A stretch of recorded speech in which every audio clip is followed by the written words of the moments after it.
दोस्तों, भारत एक सोच, धर्म, समाज और राजनीति के इस एपिसोड में हम वहाँ से बात लेंगे जो हमने पिछली बार बात की। आज़ादी के बाद सांप्रदायिकता की यात्रा किस प्रकार से रही, हमने उसको ट्रेस किया 15 अगस्त 1947 से लेकर 6 दिसंबर 1992 तक। और उसमें हमने देखा कैसे मुस्लिम समाज का गेटवाइजेशन हुआ, माइनॉरिटी कम्युनलिज़म क्या है, मेजॉरिटी कम्युनलिज़म क्या है। और वहाँ मैं एक बात को और दोहराना चाहता हूँ कि दंगे जो लगातार होते हैं, डॉक्टर विभूति नारायण राय का रिसर्च बताता है कि ये दंगे ऐसे करवाए जाते हैं कि जिसमें अल्पसंख्यक समाज को पहला कदम हिंसा का लेना पड़ता है। जो अंग्रेज़ी में जैसे कहते हैं ना, who will cast the first stone, पहला पत्थर किसने फेंका। तो पहला पत्थर फेंकने के लिए माइनॉरिटीज़ को मजबूर किया जाता है या कई बार ऐसी घटनाओं को बहाना बनाया जाता है जिसके आधार पर हिंसा को लॉन्च किया जाता है। खैर, ये एक बात है। तो हम आज अपने पड़ाव में यहाँ तक आ गए कि सांप्रदायिक हिंसा के कारण यहाँ गेटवाइजेशन, सीमितीकरण एक सीमा तक है, जो बम्बई में मैंने जिसको देखा, और आज देश के अलग अलग भागों में इस प्रकार की प्रक्रिया बहुत ज़ोर पकड़ रही है। और जो हमने आज़ादी के आंदोलन में प्राप्त किया, जिसको अंग्रेज़ी में कहते हैं फ्रैटर्निटी, कम्युनिटी, समाज, जहाँ अलग अलग धर्म के लोग, अलग अलग भाषाओं के लोग, अलग अलग क्षेत्रों के लोग अपने को भारतीय पहचान देने लग गए, आज उसके उलट धर्म के आधार पर समाज को बांटा जा रहा है। तो खैर, आज़ादी के आंदोलन के बाद एक तरफ तो मैंने जैसे बताया, भाजपा ने गाय के बारे में और पब्लिक सेक्टर के विरोध में बात की, और दूसरी तरफ से जो मुख्य कैंपेन्स चली, मुख्य कैंपेन्स जो आरएसएस ने अपने बहुत सारे संगठनों के माध्यम से शुरू की, उसमें एक कैंपेन थी जैसे गाय की रक्षा की बात हुई। फिर ये अभी पिछले 6-7 साल से गाय का मामला बहुत तेज़ी से सामने लाया गया। गौ हमारी माता है, मुसलमान उसको खाता है, और फिर ब्रैकेट में मुझे कई बार बहुत इसमें एक अच्छा भी लगता है कि इसमें क्रिश्चियंस को और बहुत सारे आदिवासी को जो बीफ खाते हैं उनको माफ़ कर दिया गया। इसके लिए मुझे अच्छा भी लगता है। मुझे ये भी अच्छा लगता है कि दुनिया के 70-80% जो लोग बीफ खाते हैं उनको भी निशाना नहीं बनाया गया। थैंक यू वेरी मच, इसके लिए मैं उनको कहना चाहूँगा। पर खैर, ये जहाँ तक गाय का सवाल है, क्या ये गाय के लिए प्रतिबद्ध हैं? गाय को माता मानने के लिए, उसको माता के सरीका ट्रीट करने के लिए प्रतिबंध है? ये बात सोचने की ज़रूरत है। और इसके लिए मैं बताऊंगा, पिछले चुनाव में लगातार इस बात को उत्तर भारत के हिंदी क्षेत्र में ज़्यादा उठाया गया। केरल में इसके बारे में बात नहीं की गई, गोवा में इसके बारे में बात नहीं की गई, नॉर्थ ईस्ट में इसके बारे में बात नहीं की।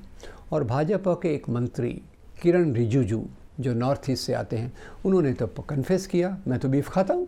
खैर, पर वो पार्टी में है, उनका प्रमोशन भी शायद हो गया होगा और उसमें कोई प्रकार की ये नहीं रही। अब ये गाय के नाम पर जो लिंचिंग, अब लिंचिंग भी एक ऐसा शब्द है जो हमको इम्पोर्ट करना पड़ रहा है, क्योंकि लिंचिंग ये शब्द शुरू में अमेरिका में अफ्रीकन अमेरिकन्स पर जो पीट कर मारने की हत्या होती थी, वो प्रक्रिया पहले यहाँ नहीं थी। वो भी, उसकी भी शुरुआत हो गई सांप्रदायिक राजनीति के द्वारा। और इंडिया स्पेंड नाम के संगठन का स्टैटिस्टिक्स हमें बताता है कि सन 2014 के बाद लिंचिंग की घटनाओं में 90% वृद्धि हुई है। Number 1। Number 2, there is 90% increase after 2014।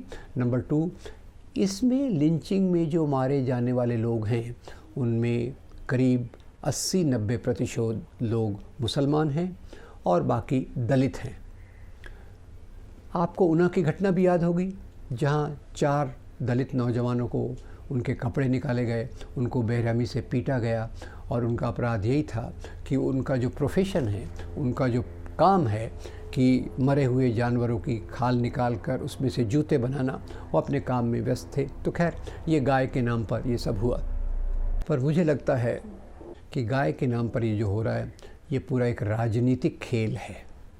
इसके पीछे किसी प्रकार की कोई बहुत गहरी कमिटमेंट हो, ऐसा मुझे नहीं लगता। ये मैं 3-4 चीज़ों के आधार पे कहूँगा। एक तो जैसे मैंने बताया, जहाँ भी भाजपा सरकारें सत्ता में आई, उन्होंने गौशालाएँ खोली और गौशालाओं में गाय का कैसे ट्रीटमेंट होता है, उनके कैसा व्यवहार होता है, इसका एक उदाहरण मैं आपके सामने रखूँगा। राजस्थान में जब भाजपा की सरकार थी, हिंगोनिया नाम की एक जगह पर उन्होंने गौशाला खोली।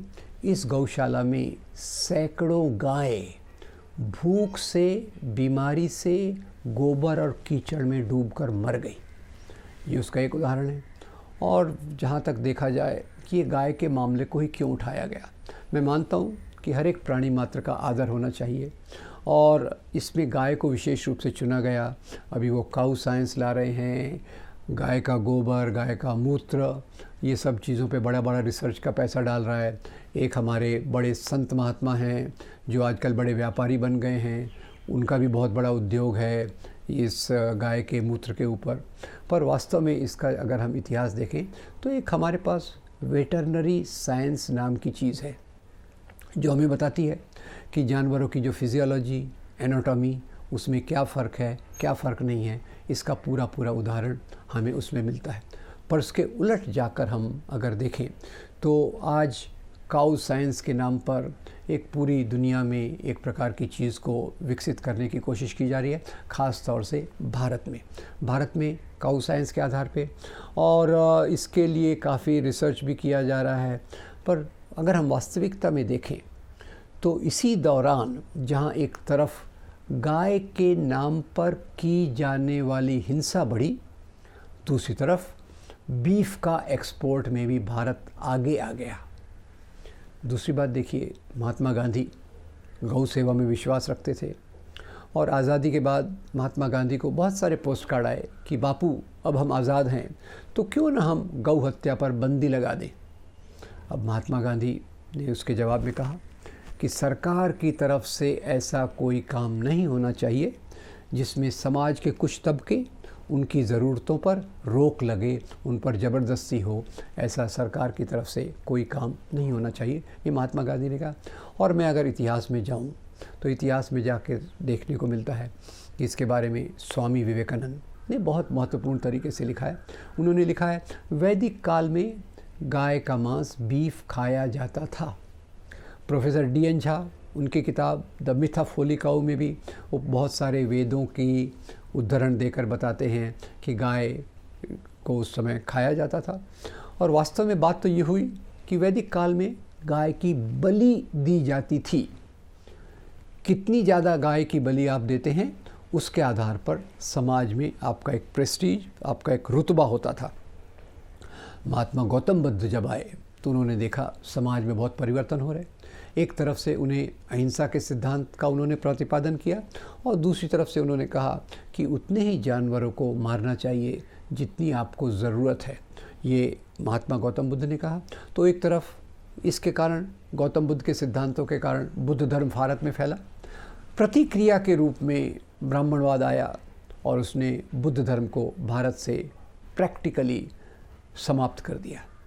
और इसके बाद ब्राह्मणवाद ने गाय को अपने प्रतीक के रूप में, सिंबल के रूप में सामने रखा। इस पर डॉक्टर अंबेडकर ने भी काफ़ी लिखा है। हु वेयर द शूद्रास में भी वो इसी प्रकार की थ्योरी को रखते हैं। तो आज जो हम इस गाय के बारे में कहते हैं, मुख्य रूप से इसको एक राजनीतिक हथियार के रूप में इस्तेमाल किया जा रहा है। मुझे पूरी खुशी होगी कि हम पूरे जानवरों का आदर करें, हम ऐसे समाज की तरफ जाएं जहाँ गाय वगैरह, पूरा नॉन वेजिटेरियन फूड पूरा बंद हो जाए। मुझे इसमें बहुत खुशी होगी। पर्यावरण के लिए जो ज़रूरी है वो रास्ता हम उठाएं, पर इसके आधार पे एक कम्युनिटी को निशाना बनाना बहुत गलत है। और ये एक कम्युनिटी को निशाना बनाने के तौर पे मुझे अंत में मैं आपको एक मज़ेदार घटना बताना चाहूँगा। मैं अभी पढ़ रहा था, थोड़े एक आध साल पहले एक किताब पढ़ रहा था। वो अपने प्रधानमंत्री थे ना, जो 2 बार प्रधानमंत्री बने और कविताएं भी लिखते थे, अटल बिहारी वाजपेयी, उनकी बायोग्राफी पढ़ रहा था विजय त्रिवेदी के द्वारा, हार नहीं मानूंगा। उसके पेज 236 पर विजय त्रिवेदी एक बहुत घटना का जिक्र करते हैं। एक बार वाजपेयी जी अमेरिका में लेक्चर टूर पर थे और एक दिन लेक्चर के बाद वो अपने खाने का आनंद ले रहे थे, और जब वो खाना खा रहे थे तो उनके पड़ोस में जो बैठे थे, बाजू में जो बैठे थे, उन्होंने कहा कि अटल जी आप जो खा रहे हो ये तो बीफ है। अटल जी मुस्कुरा दिए, बोले बीफ है तो क्या हो गया, ये कोई इंडियन गाय का थोड़ी है, ये तो अमेरिकन गाय का है, let's have a good time, no problem. है ये हमारे इस घटना का सवाल है। और दूसरी बात जो बहुत बड़े पैमाने पे उठाई गई वो लव जिहाद के बारे में है। लव जिहाद में वैसे तो कई कैथलिक बिशप्स ने भी इस बात को रखा और संघ परिवार के लोगों ने तो इसको रखा ही। ये बात प्रचारित की गई सबसे पहले केरला में कि भाई ये जो मुसलमान लड़के हैं, कोई एक संगठन है जो इनको मोटरसाइकिल देता है, मोबाइल देता है, इनको ट्रेनिंग देता है, मैं उसमें ऐड कर देता हूँ, शायद परफ्यूम भी देता होगा, एनीवे, ताकि आप जाओ और कैथलिक लड़कियाँ तो वो अभी पीछे रह गई, हिंदू लड़कियों को आकृष्ट करो, शादी करो, कन्वर्ट करो और खूब सारे बच्चे पैदा करो, ये उसमें ऐसा करता है। तो खैर ये बात कई कोर्ट्स तक गई और उसमें केरल के एक कमिश्नर साहब ने इस पे इन्वेस्टिगेट किया और कहा इस प्रकार का कोई संगठन नहीं है। अब आपको हादिया का केस पता होगा, हादिया में भी ये केस आखिर तक सुप्रीम कोर्ट तक गया, क्योंकि पहले लोअर कोर्ट्स ने कहा कि हादिया 24 साल की लड़की है, डॉक्टर बन रही है, पर उसकी क्या समझ है, उसको पथभ्रष्ट कर दिया गया है, उसको कुछ ये नहीं है, तो उसको उसकी माँ बाप की कस्टडी में डाल दिया गया। सुप्रीम कोर्ट तक गई हादिया और सुप्रीम कोर्ट में जब उसने अपनी बात बताई, उसने कहा मैं अपनी मर्ज़ी से मैंने धर्मांतरण किया है, अपनी मर्ज़ी से मैंने अपने जीवन साथी का चुनाव किया है, तो उसको फिर अनुमति मिली कि वो अपने मुसलमान पति के साथ रह सके। खैर अब ये एक तरफ बात हो गई। दूसरी तरफ ये भी है, केरल में मैंने सुना कि कई ऐसे योगा सेंटर खुले हैं जिसमें जो हिंदू लड़कियां इसमें अंतर धार्मिक विवाह करती हैं उनका वापस उनको लाने के लिए योगा सिखाया जाता है और उनको कहा जाता है कि सही रास्ता ये है कि आप अपने धर्म के व्यक्ति से ही शादी करो। वैसे मैं इस बात को मानता हूँ कि हमारे समाज में संकीर्णता बढ़ रही है। एक तरफ खाप पंचायतें हैं जो अपने आदेश देती हैं, दूसरी तरफ अंतर जाति विवाह को भी रोड़े लाए जा रहे हैं, और तीसरी तरफ ये भी बात सच है कि कई बार अगर लड़का हिंदू हो, लड़की मुसलमान हो, तो अंकित सक्सेना सरी का उनका भी मर्डर कर दिया जाता है। ये बात थोड़ी बहुत उस तरफ भी लागू है। मुख्य बात यह है कि एक मिश्रित समाज में जब अलग अलग प्रकार के लोग साथ में मिलते हैं तो उनमें एक दोस्ती और एक प्यार की भावना आना स्वाभाविक है। तो intercaste marriage, inter religious marriage, interfaith marriage, ये मानव समाज के खुलेपन की एक निशानी है और उसमें किसी प्रकार की कोई गलत बात नहीं दिखती। मैं तो यहाँ तक कहूँगा कि जैसे अंबेडकर जी ने कहा था कि एक जाति व्यवस्था को समाप्त करने के लिए अंतर जाति विवाह बहुत ज़रूरी है, मैं उसके आगे जाकर कहूँगा समाज की एकता के लिए अंतर धार्मिक विवाह भी उतनी एक मजबूती से समाज को एक गति देंगे और इंटरफेथ मैरिज ये इसका वेलकम होना चाहिए। इसका दूसरा पहलू भी एक है। दूसरा पहलू क्या है कि हर एक पितृसत्तात्मक विचारधारा में विश्वास रखने वाले लोग ये स्त्री को स्वतंत्रता नहीं देना चाहते। They want to control the life of girls. अब ये जब कहा जाता है कि भाई मुसलमान लड़के आके हिंदू लड़कियों का शिकार करते हैं, हिंदू लड़कियों को आकृष्ट करते हैं या कैथलिक लड़कियों को आकृष्ट करते हैं, तो इसमें एक तरफ तो वो मुसलमान लड़कों को टारगेट कर रहे हैं, पर उससे बड़ा वो जो टारगेट कर रहे हैं वो लड़कियों को है कि इन लड़कियों को कोई समझ नहीं है, कोई भी परफ्यूम लगा कर आएगा, मोबाइल से बात करेगा तो उसके पीछे चली जाएंगी। ऐसे हमारे महाराष्ट्र में एक किताब शायद पहले मराठी में निकली थी, अब उसका इन लोगों ने अनुवाद भी किया होगा। उसका कवर पेज पे था एक मुसलमान लड़का, मुसलमान दिखने वाला लड़का मोटरसाइकिल पे है, पीछे एक हिंदू दिखने वाली लड़की मंद मंद मुस्कुरा रही है, तो और उसमें दिया था लव जिहाद से बचने का क्या क्या उपाय है। अभी मुझे तकलीफ़ हुई, अभी उत्तर प्रदेश में एक जगह पे 14 साल का एक अनपढ़ मुसलमान लड़का एक मंदिर में पानी पीने गया और उसको बेरहमी से पीटा गया। उसके जवाब में एक वीडियो आया है और वो वीडियो कहता है कि ये मुसलमान लड़के यहाँ आते हैं, हमारी लड़कियों पर बुरी नज़र डालते हैं, इसलिए इनको यहाँ आने की बंदी होना चाहिए। कई बार लोग मुझसे पूछते हैं हम हिंदू तो देखिए कहीं भी जाते हैं दरगाह पे भी जाते हैं, मस्जिद में भी जाते हैं, पर ये मुसलमान हमारे मंदिरों में नहीं आते। अब मंदिर में वो नहीं आते, क्यों नहीं आते? क्योंकि सामने बोर्ड लगे हैं, ये मंदिर केवल हिंदुओं के इस सेक्ट के लिए खुला है। इसी के लिए तो अंबेडकर जी को भी परमिशन नहीं मिली जब उन्हें कालाराम मंदिर में जाने की थी। तो खैर ये एक अलग मिली जुली बात है, पर मुख्य रूप से पितृसत्तात्मक को जिंदा रखने के लिए, क्योंकि हिंदू राष्ट्रवाद का एक भाग है पितृसत्तात्मकता, और वो पितृसत्तात्मकता को ज़िंदा रखने के लिए लव जिहाद का उपयोग किया जा रहा है। इस लव जिहाद में एक तरफ मुसलमान नौजवानों को निशाना बनाना और दूसरी तरफ हिंदू लड़कियों पर कंट्रोल, नियंत्रण रखना। अभी अभी उत्तर प्रदेश में कहा गया अभिभावक की भाई पेरेंट्स को, आप अपनी लड़की पर नज़र रखिए, कहाँ जाती है, किसको मिलती है, मोबाइल में किसके मैसेजेस हैं, इस पे आप नज़र रखिए, नहीं तो आपकी लड़की गुमराह हो जाएगी। तो लड़के गुमराह नहीं होते, लड़कियाँ गुमराह होती हैं। लड़कियों पर नियंत्रण रखो। तो ये जो पुराने मूल्य जिसके बारे में ये हमेशा गुणगान करते हैं कि हमारे प्राचीन मूल्य बहुत अच्छे थे, उसी की एक कड़ी में सोच का ये एक और तरीका है जो मुझे लगता है कि हमारे समाज में एक खुलापन होना चाहिए। अंतरजातीय, अंतरधार्मिक विवाह का स्वागत होना चाहिए। और हमारे दोस्त विनय महाजन ने एक बहुत प्यारा गीत लिखा है, जब दो धर्मों में प्यार जगे तो 100-100 दिए जलाना। जब दो धर्मों में प्यार जगे तो 100-100 दिए जलाना। उस रास्ते पर हमें चलने की ज़रूरत है। इससे स्त्रियों को पूरा अधिकार होना चाहिए कि वो अपना जीवन साथी किसको चुनती हैं, और ये मानना कि उनको समझ नहीं है, कोई भी मुसलमान नौजवान उनको भटका के ले जाएगा, ये मेरे ख्याल से लड़कियों की समझ पर एक बहुत बड़ा आक्रमण है।